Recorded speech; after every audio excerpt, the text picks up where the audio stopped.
आपकी पार्टी में इस वक्त शेर अफजल मरवत साहब की क्या हैसियत है?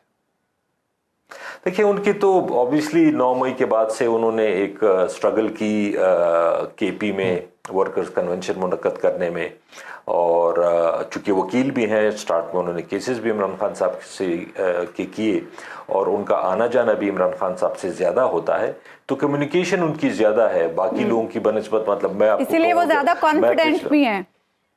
देखिए, मैं पिछले 10 महीने में एक दफा मिला हूं खान साहब से, वो भी 10-15 मिनट के लिए। इसी तरह बहुत से लोग हैं, सीनियर लोग हैं, वो इमरान खान साहब से ना वो मिले हैं ना उन्होंने कोई बात की है, तो जाहिर बात है वो गैप तो फिर आ जाता है कि आप किसी से मिल ना पाए, बात ना कर पाए, और जो आदमी उनसे दूसरे तीसरे दिन मिलता है तो वो तो जाहिर बात है एक और चीज हो जाती है। तो आपको अभी कम्युनिकेशन में भी बाज़-औक़ात बात हो रही है कि अंदर से, जेल के अंदर से हुक्म कुछ और आया और बाहर आके कुछ और हो गया, क्या ऐसी सूरत हाल भी पार्टी को दरपेश है? नहीं, मोस्टली तो ऐसा नहीं होता, एक आध दफा इस तरह हुआ है, और वो भी जबकि चेन ऑफ कमांड नहीं फॉलो होती। तरीका ये होता है कि जो भी वकला को इंस्ट्रक्शन मिलती हैं, लीगल एक और चीज है, लेकिन जो पार्टी की पॉलिटिकल इंस्ट्रक्शंस आती हैं पार्टी को, वो उन्होंने फिर जनरल सेक्रेटरी और खान साहब के स्टाफ ऑफिसर जो हैं शिबली फराज, उनके थ्रू आती हैं और वो पार्टी को आगे इंस्ट्रक्शन जाती हैं। और कोर कमेटी का इसमें क्या रोल होता है? आतिफ खान साहब, आप भी कोर कमेटी का हिस्सा हैं। जी, कोर कमेटी का तो ऑब्वियसली जो डिसीजंस होते हैं कोर कमेटी से डिस्कस होते हैं, गाइडलाइन कोर कमेटी की तरफ से मिलती है, सीनियर मोस्ट लोग हैं, तो कोर कमेटी का तो अपना एक रोल है, लेकिन कम्युनिकेशन का बहुत बड़ा इशू है, मैं ये एक्सेप्ट करता हूं इमरान खान साहब से, पॉलिटिकल लोगों का, जिसकी वजह से हमें बाज़ औक़ात ये मीडिया में फैसलों में हमें दिक्कत पेश आती है। अच्छा, ये बताइएगा कि इस वक्त जो आपके सेनेट के इंतखाबात होने हैं, अब सेनेट के इंतखाबात में कुछ ऐसे लोगों का नाम भी आया है जिनके बारे में कहा जाता है कि ये 9 मई में मुलव्वस है। अब जब ऐसे लोगों का नाम आएगा सेनेट के उम्मीदवार के तौर पे, तो क्या इससे ये समझा जाए कि पाकिस्तान तहरीक इंसाफ किसी से मुज़ाकरात नहीं करना चाहती? फिर ये तो आप जो बात कहते हैं कि अच्छा जी हमें मिल बैठना चाहिए, इसका मतलब आप तो खुद ही उसके अगेंस्ट चले जाते हैं। 9 मई का जहां तक ताल्लुक है, वो तो इमरान खान साहब भी हमारी पार्टी का कंटिन्यूस एक स्टैंड रहा है कि इस पे एक जुडिशियल कमीशन बनना चाहिए, उसकी वजह मालूमात करनी चाहिए कि हुआ क्या है, असल में कसूर किसका है, किसका कितना कसूर है, किसने प्रैक्टिकली कुछ किया है, किसने प्लान किया है, कोई फैसिलिटेटर था, लेकिन एक्चुअल चीजें तो सामने आनी चाहिए ना। अभी तक तो अगर आप देख लें तो उसमें प्रैक्टिकली तो सामने चीजें नहीं आई।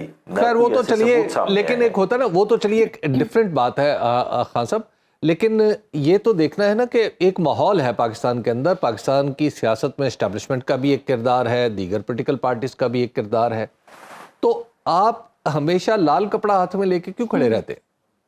नहीं, देखें, वो बात नहीं है, हमें भी हर तरफ से देखें, अगर कोई आपको ग्रीन सिग्नल मिलता है, लाल ना हो ग्रीन मिले, इमरान खान साहब उसी तरह जेल के अंदर हैं, उसी तरह उनके केसेस चल रहे हैं, उनकी अहलिया इसी तरह जेल में है, हमारे लीडरान जेल में हैं, हमारे वर्कर्स जेलों में हैं।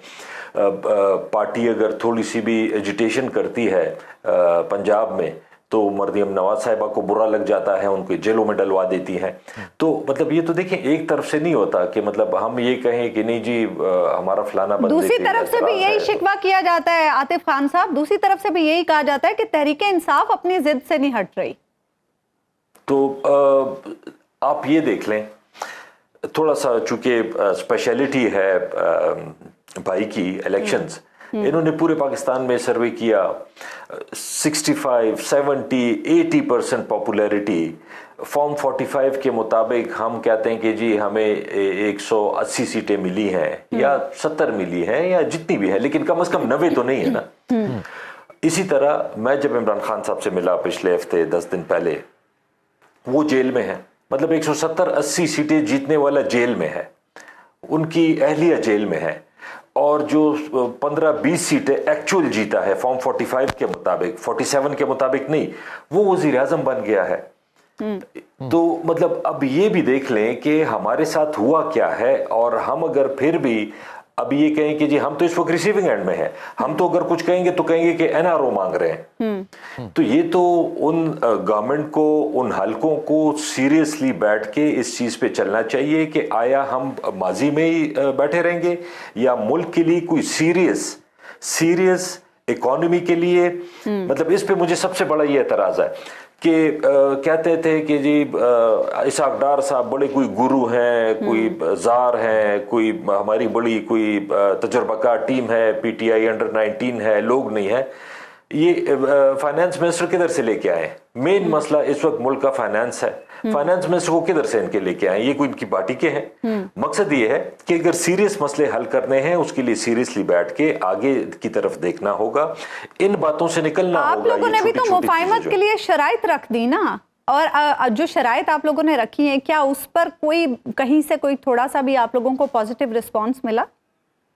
देखिए हमारी शर्त क्या है, हम ये तो नहीं कह रहे कि आप इमरान खान साहब को वजीर आजम बना दें, हम तो ये कह रहे हैं 10 हलकों का, मैंने उस दिन टीवी प्रोग्राम में कहा कि इंक्लूडिंग मेरा हलका, अगर इनको एतराज हो कि जी हमने धांधली की है, मेरा हलका आप उसकी खोल लें, उस हलके की फोरेंसिक करवा दें। 10 हलके ये बता दें जिसमें इनके ख्याल में धांधली हुई है, 10 हलके हम बता देते हैं कि हमारे उसमें ख्याल में उसमें धांधली हुई है, तो वो सामने आ जाएगा। तो हम कोई ऐसी चीज तो नहीं कर रहे, हम ये अगर कह रहे हैं कि जिस पॉलिटिकल लीडर्स को या पॉलिटिकल वर्कर्स को रिहा किया जाए, हम कोई ये तो नहीं कह रहे कि जी इमरान खान साहब को डायरेक्ट नोटिफिकेशन करके वजीर आजम बना दे खान साहब, या मुझे वजीर बना दे। आपके मुज़ाकरात 2 सतहों पे होने हैं, ये पूरे पाकिस्तान को पता है। एक सतह है सियासत और एक सतह है वो सभी जानते हैं। उस सतह पे क्या कुछ बात आगे बढ़ने के लिए कुछ इम्कानात पैदा हुए हैं? आप सब लोग हुकूमत में रहे हैं, आप सब लोगों के ताल्लुकात हैं, रिलेशनिंग है, इदारों के काम करने का तरीक़ाकार आपको पता है। देखिए बात आपकी ठीक है, दोनों सतह पे बात होनी भी चाहिए।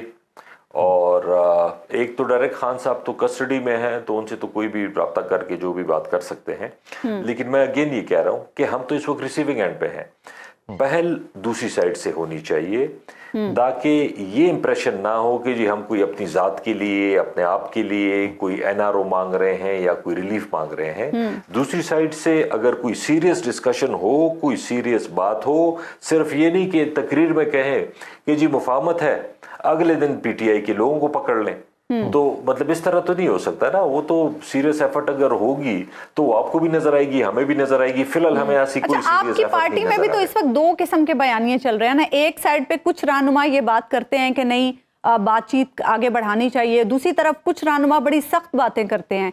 तो इस तरह तो फिर मुफाहमत की बात नहीं हो सकती ना।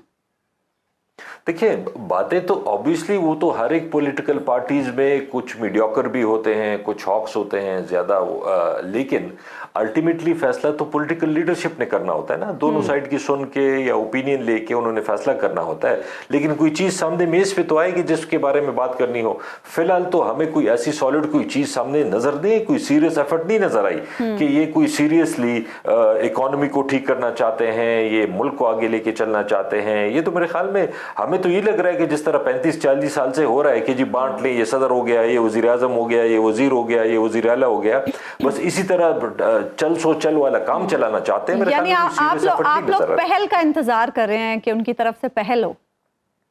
देखिए ऑब्वियसली अगर हमें कोई रीजनेबल कोई बात लगेगी जिससे हम समझते हैं कि मुल्क की बेहतरी के लिए, डेमोक्रेसी के लिए, फ्यूचर के लिए, तो ऑब्वियसली हम उस पर सोचेंगे भी, बात भी करेंगे, डिस्कशन भी करेंगे। अगर आप गैर जानिबदार और बेलाग तज्जियों और तबसरों में दिलचस्पी रखते हैं तो अभी सुनो न्यूज़ का YouTube चैनल सब्सक्राइब करें और बेल आइकन पर क्लिक करें।